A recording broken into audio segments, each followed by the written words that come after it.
and welcome back to Ready Player One. I'm not wearing any pants right now. No, really. You can't see it, but I'm completely comfortable. But you're not. Today we're discussing Chapter 0026 and 0027, which completes Level 2. 0026 starts off with Wade staring at the silver wrapper that the Jade Key was wrapped in. And he's smoothing it out, and he's turning it over in his simulated world, and he uses photo imaging software to see if there's some kind of invisible ink on there or something. He thinks about folding it into an origami piece, and it just kind of clicks in his mind, and he says the words aloud. The wrapper instantly begins to fold itself into an origami unicorn, just like in Blade Runner. Wade knows exactly what he needs to do. He flies around looking for a Tyrell building from Blade Runner, which is incredibly easy because when you build a planet in the Oasis, the Tyrell building is one of the templates that is allowed to be placed on your planet. I'm just thinking, why doesn't he build a Tyrell building on his sanctuary where he'll be completely safe and doesn't have to worry about that sort of thing? But the book doesn't ever mention that. He gets to a planet with the Tyrell building. He goes inside and he lives out the final scenes of Blade Runner. He gets to the Voight Kampf machine and he places the Jade Key on it. And this doorway immediately opens. He gets sucked inside, and he wakes up inside of this bowling alley. And the bowling alley is completely devoid of any NPCs, any noise. He just hears the hum of the lights in the bowling alley. And then all of a sudden he feels something pulling him.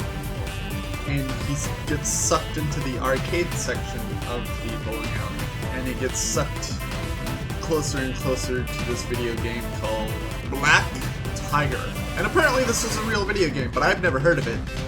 So, I know nothing about it. As he's getting closer and closer to this video game, he starts to smile because he knew about Black Tiger and he's been practicing playing Black Tiger for years. Ever since he saw the first image before the scoreboard appeared on Holiday's website that had the Black Tiger behind Anarok's avatar. And he's gotten so good that he can play it just like Holiday did, complete the entire 3-hour game on 1 quarter. He gets sucked into the game thinking that he's just going to play the 2D version like he did all those other times. And then he finds out that this is not a 2D version. He is actually immersed in the game like a first-person 3D world.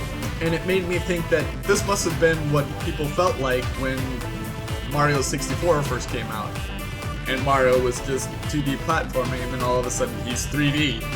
He completes the Black Tiger video game, and he watches all of the programmer credits go up. And then there's this animation that he'd never seen before, and a wise man comes out and says, "You may choose your gift for winning." And he's presented with a list of giant robots. They're all giant robots from pop culture history, from the 80s and 90s. A lot of them had red X's over them and are grayed out, and he assumes that the Sixers got there first, so they have those giant robots. And then he finds one of his very favorite robots, which is called, I'm going to mess this up, Spider-Man? I've never heard of this, but apparently it was a thing in the 70s. After he chooses his giant robot, he actually gets a 12-inch figurine that appears above the arcade, and he grabs it. The finishing animation reveals this red circle with a red star in the middle of it.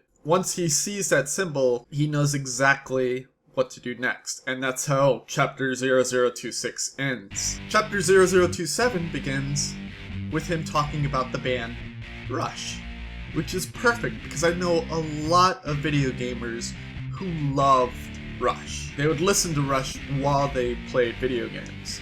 If you've ever seen the show Chuck, there's a scene in one of the episodes where they have to get to the kill screen of an arcade game, and the only way that Chuck can do it is if Rush is playing.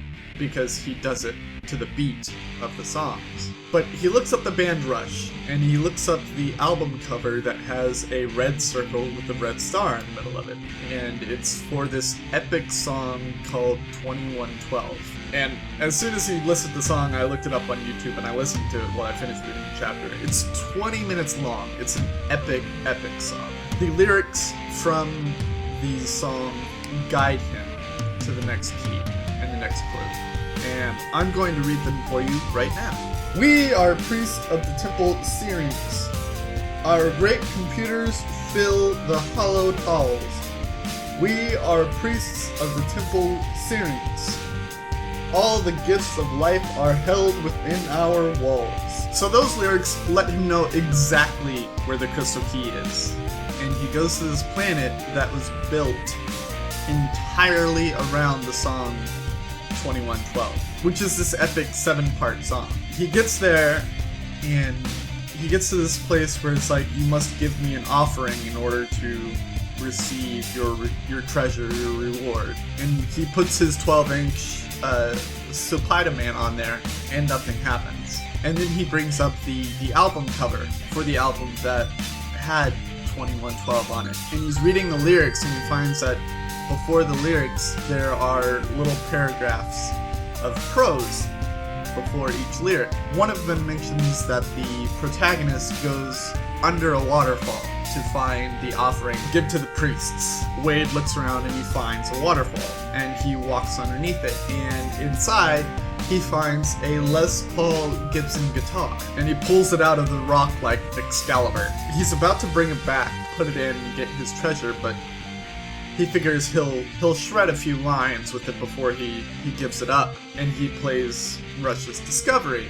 And when he does, a message appears etched on the wall, and it says, "The first was ringed in red metal, the second in green stone, the third is clearest crystal, and cannot be unlocked alone."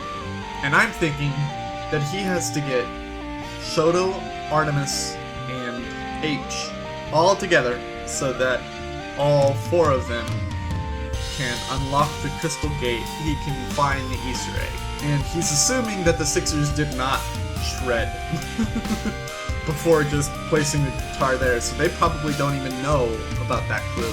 He places the guitar for the offering, and he gets the crystal key. And his score immediately shoots up to over 1,000 points over Sarantos. So he's back in first place again. When he inspects the crystal key, he finds a calligraphy A on there. And he recognizes it as the same calligraphy A that Halliday put on all of his Dungeons and Dragons sheets. How Halliday had pretty much put that on every video game cover. He decides that he needs to go to Castle Anarok. He checks the news to see if his shooting up to first place is in the news, but it's not. The news is all about how someone has found the location of the Easter egg, but not specifically the egg itself, and how the Sixers have completely barricaded Castle Anarok, and how no one can get in.